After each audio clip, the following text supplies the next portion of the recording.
Kanye's rapping literally all the time, which is good when you're Kanye, but it just makes me think of all those like fuck boys you see who are like, well, I'm a rapper too. Give me your song. Let me spit something for you. And you're like, here's my SoundCloud. I'm like, ew, no, go away from me. Yeah. It's like everybody who's rapping all the time is not Kanye, and they really need to get that together. Because even in the dentist chair, he was like humming and bopping, and I was like, he must be so annoying to be around. Yeah. That must be so Which annoying. again makes it more shocking that like no one's saying anything negative about it. Because like there are things that are like he's doing that's like objectively kind of annoying. Yeah. You know? Like. Hi, I'm Danielle. And I'm Dell. And this is the Black Catch-Up, where we're catching up on iconic black media we missed out on in our more conservative religious childhood.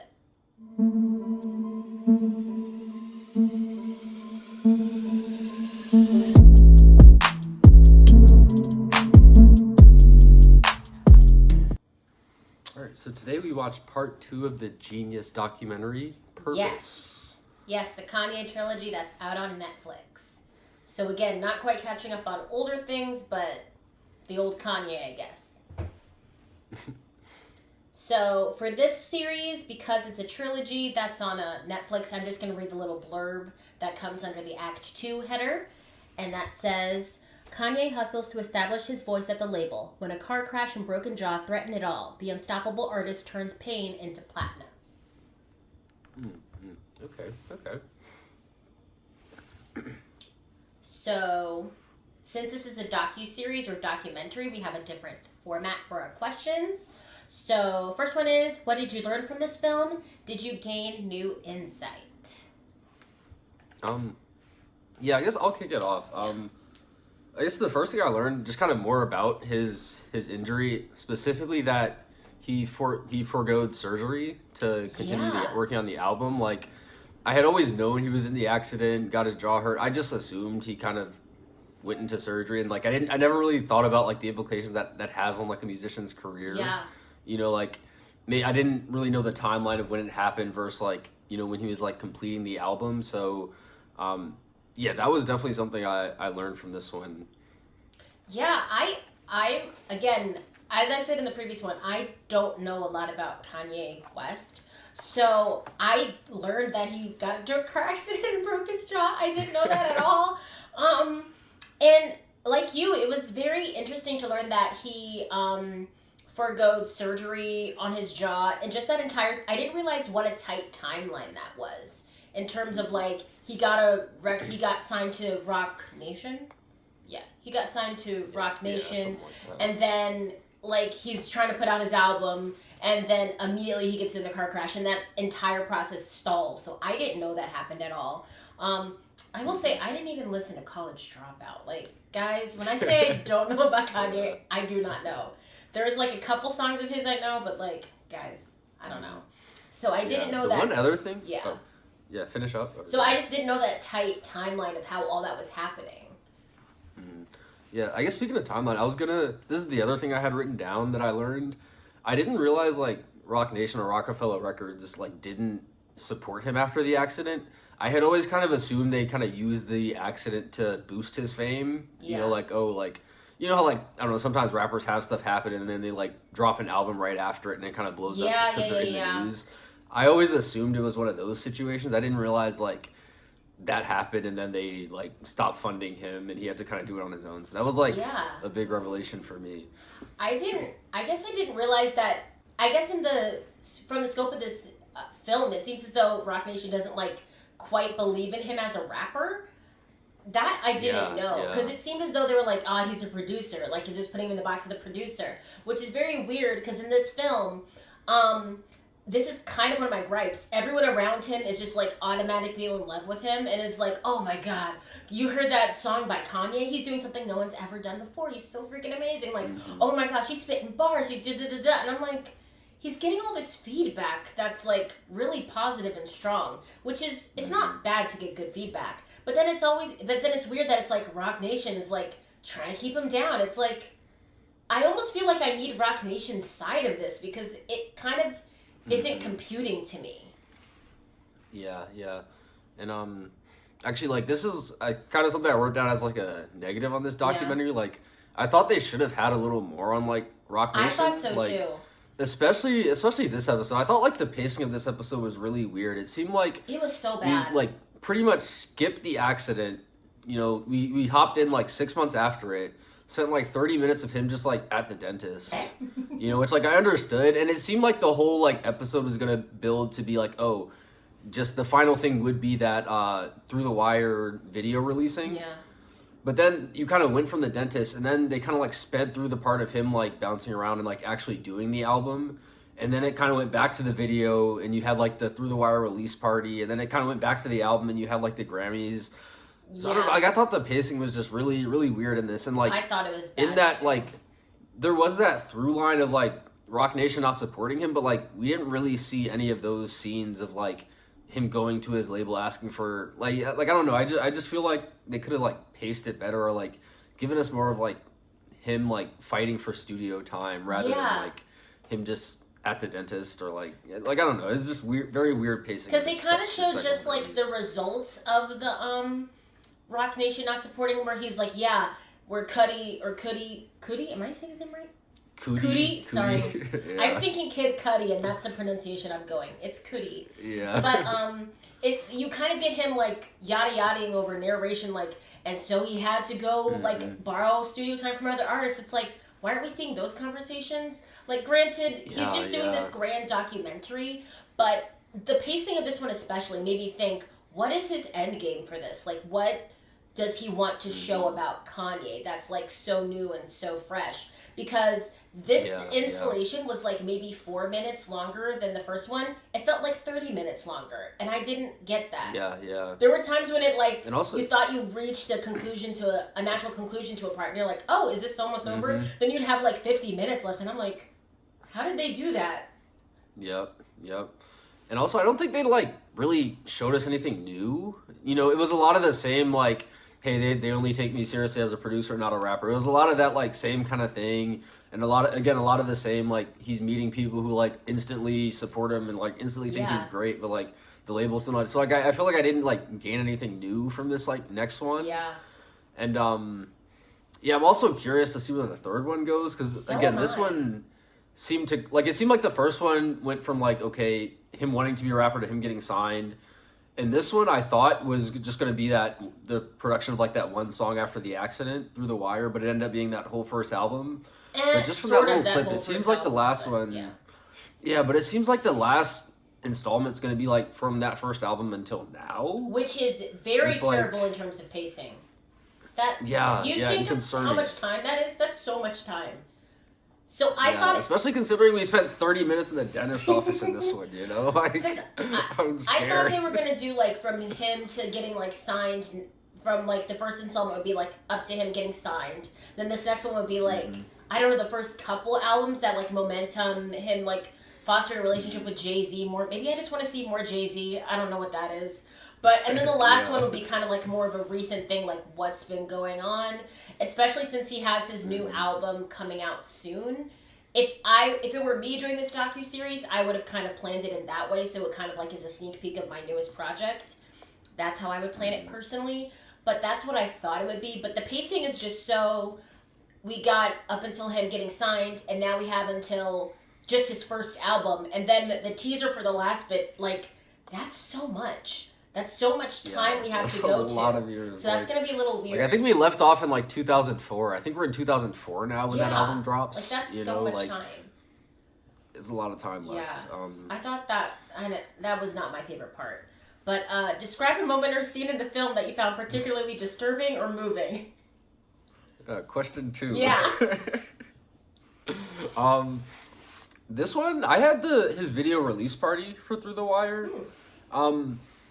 Yeah, I just thought it was like a moving moment, kind of him kind of surrounded by all the people who like supported him but may not have had the means, you know? Like all those people kind of give him that like emotional support, the pats on the back, and then like that moment where he's like announcing that, hey, like I did this all myself, like all this money came out of my pocket, it was just me and Cudi doing the video kind of thing. And also like it was like a lot of intimate footage, like watching it in this documentary, like 30 minutes of him sitting in the dentist wasn't exciting, but at least in like the actual music video, like people don't really put like those intimate moments in music videos. So I think like that's definitely something different. And yeah, I just thought that was like cool. Him like kind of having that release party. Yeah. I will say something I found moving. Again, this is a lot of a retread of the first one in a weird way. Just because we're still on that like hero's journey of like hustle, hustle, hustle. And he hasn't quite like made it yet. He has a Grammy now in terms of like the movie timeline. But again, maybe I just like seeing Jay-Z. But I liked him in the studio with Jay-Z and kind of like, again, you get to see more of his drive and his hustle. And Jay-Z saying like, closed mouths don't get fed. Like if you didn't say anything, I wouldn't have put you on this. So that's just inspiring in general to me. Definitely. Okay. Did anything in the film surprise you? Was anything familiar? Yeah, the one thing I had that was kind of surprising and familiar. Again, big Kanye fan. I've listened to The College Dropout. I don't think I ever like made the connections on the guest features on the album. Oh. And so like watching him go through all the different studios and like seeing Jamie Foxx record his part and like on the record, like you almost can't tell it's Jamie Foxx. So like seeing it's Jamie, it's like, oh, like now that I'm seeing him, like yeah, definitely Jamie Foxx. Same with like Ludacris. It was like kind of surprising because like I just never like I don't think he like actually put their credits on like the song track where it says like featuring Jamie Foxx. So like you probably have to go in like deep to kind of find that. But yeah, it was both like familiar and a bit of like a nice like surprise kind of thing. Yeah. I was surprised to see John Legend in the groups of people who he was like working with. So that was surprising. But I guess something familiar is this isn't in terms of like my Kanye knowledge because nothing is familiar for that. But a familiar conversation he had was in terms of like in general was Cootie saying no, it was when Kanye was saying that he wanted this particular director to do the Jesus Walks video. And him being like, and Kanye's like, no disrespect to you, Cootie, you know you're my man, you know we got this, da-da-da-da, but I really want this guy to do the Jesus Walks video. And then Cootie says that, but like he's gonna get that guy, and he's gonna hate it, and it's not gonna have his vision, because I know him. And I was like, that's such a friend thing to say. And that's exactly what happens at the end. He's like, yeah, I need Cootie here, I didn't like it. And he's like, Watch. He's gonna say he wants this like big name director, da da da da da. But then meanwhile, he needed me because I'm his best friend. I know him. Like, what were you doing, man? Yeah. But that was just familiar to me. Like just that whole classic best friend conversation where it's like, you'll be back. Okay, have fun. Yeah, I know you better than you know yourself. Yeah. Yeah. I like that. If you could ask anyone in this film a single question, who would you ask, and what would you want to know? Yeah, for me, I said Dame Dash. He's kind of like the lead of Rockefeller Records at this point, I think. I know there's like a lot surrounding him. Like there's been like over not covered in this documentary, but there's been like a lot of like beef. Like I think he and Jay-Z had a falling out. Like there's been a bunch, but I would kind of just want to know like why are you holding Kanye back in a sense, you know, like, because again, like watching this documentary, we see like big names backing him like heavily, like Pharrell, and like instantaneously, like exactly, it's like a thing where Kanye goes to you and he starts rapping. Which, if it were me, I'd be annoyed because not everyone who raps at you is a Kanye. So you see them immediately rapping him, and they're like, "Oh, I can't believe he did that! That was so amazing!" Da da da da. And it's like something's not clicking with the rock records thing if they're not like exactly what is happening. That is so I get that is confusing to me too. So that's like most of my question. Like I feel like there's like a lot of stuff this documentary didn't cover because again like there was a lot of like stuff going on with Dame Dash and like Jay-Z and Kanye. Like I think like even to this day like there's like beef still, you know, so like none of that's been like talked about. And I understand it's like a Kanye documentary, but I like there's a part of me that imagined that has something to do with why, you know, like they weren't promoting his album after the car crash, you know, or like why Dame Dash didn't support him as much as Jay-Z did, kind of thing. But I just would have liked more color on that. Yeah, I agree with that. I would definitely need to talk to someone in Rock Nation and be like, hey guys, what's going on? Because we have like literally every person in this film say how much they love him. And, like, you guys are like, oh, no album. Like, what's going on with that? I couldn't think of anyone to ask anything. Maybe I'll just like talk to the dentist and see more about this jaw surgery, especially since he didn't do it. Like, what are the ramifications of this? What's going on? Also, there was this weird thing where the dentist was like, you're gonna film this? And he's like, you can't do that. And then he said, why is it illegal? The dentist said yes. I need more information on that. Is it illegal to film? I don't think it was. I think he's just saying that. I think he was just saying that. I saw that too. I was like, what? So I think I would talk to the dentist more, just because everyone else just loves Kanye, and I don't. That's really my main gripe of this. Like, it's not bad to like someone, but it just makes me wonder what you're trying to accomplish with this, because I'm not seeing the vision, because it's kind of not going anywhere. I do have kind of high hopes for the third installment, only because Cootie says something to the effect of the fact that he and Kanye aren't as close anymore in this installment. So I'm hoping that we get his perspective of Kanye as someone who used to know him but isn't close anymore, so we kind of get a little bit more of a change in the status quo, instead of like literally everybody who sees him going, man, Kanye, he's gonna change the game of rap. He's like freaking amazing. Like, oh my gosh. Yeah. Next question. Who would you recommend this film to?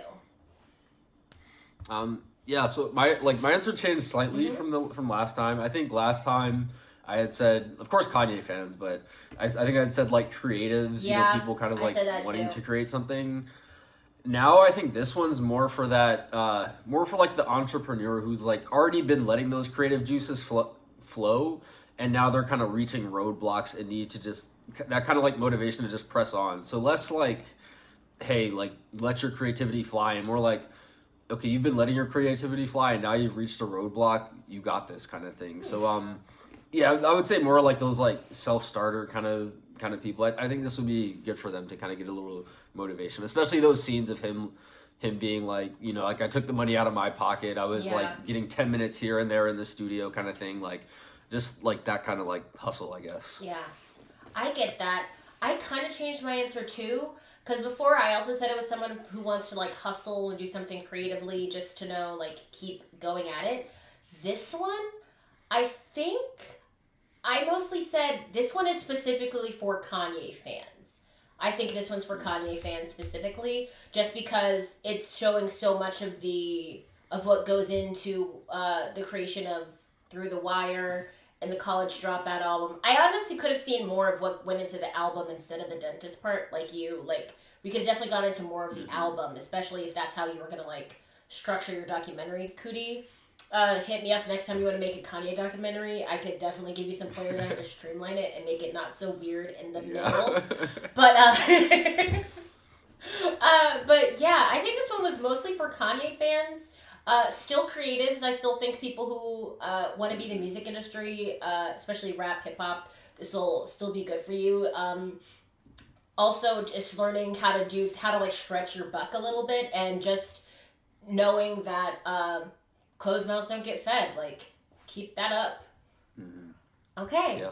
So we have one last question. This is a new question because we didn't want to keep asking the same exact questions for every single time, even though we kind of did that.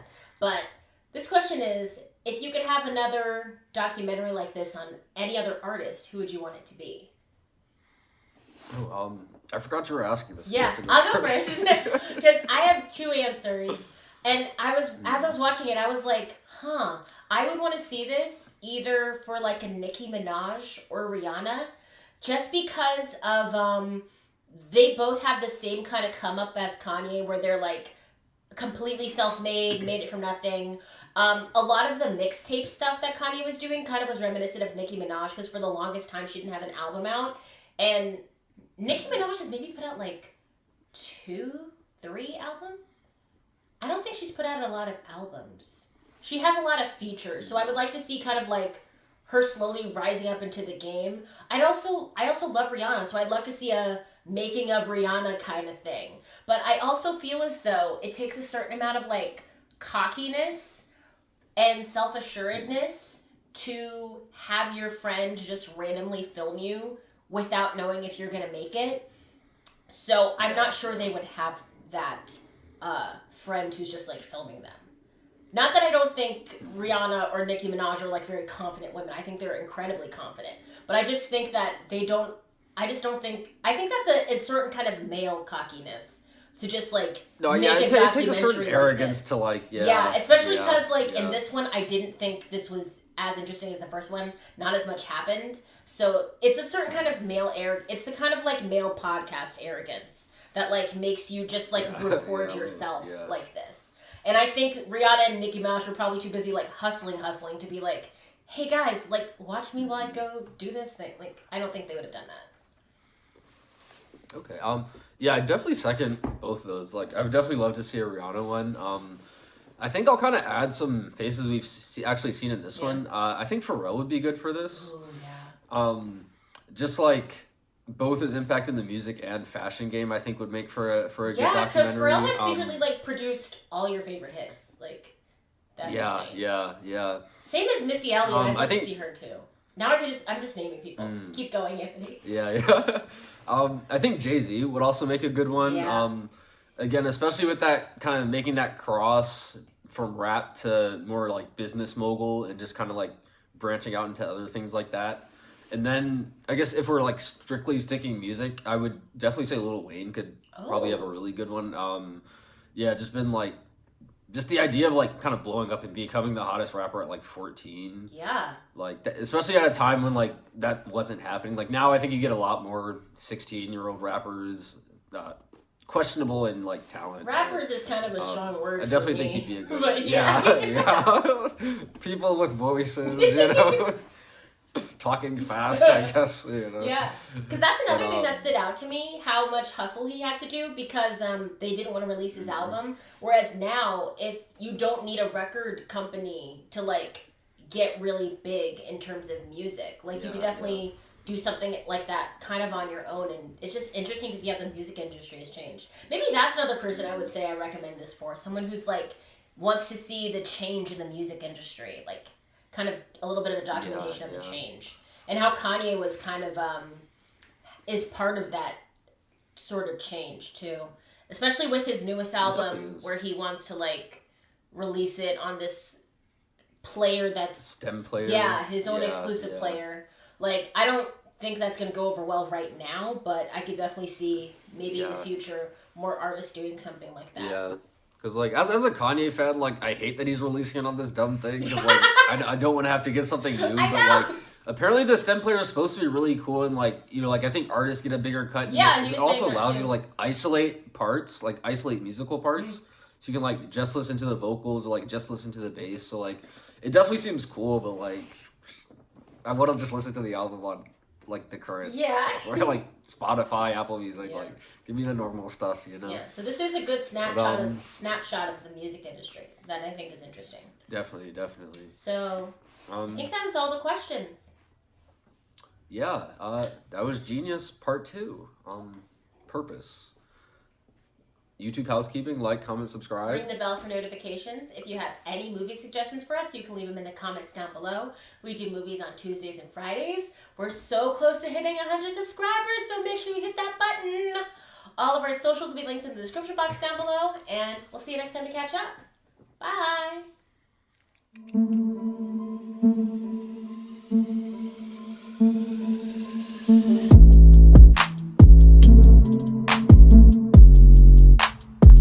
You should definitely listen to College Dropout, because the last track on it is called, like, Last Call or something, and it's, like, maybe, like, a 10-15 minute track, but he pretty much just talks during it, but he just, like, pretty much describes, like, everything that's happened in these first two documentaries, but, like, in 10 minutes. I thought about doing that, too. I thought about, like, I was like, oh, before this, maybe I should listen to College Dropout, but I finished watching this part of the docuseries, and I was like, why did this feel like it went on forever? I can't with Kanye right now, so I didn't listen to it. Yeah. But before the next installment, I'll try to listen to College Dropout before we film the third installment of this. Yeah.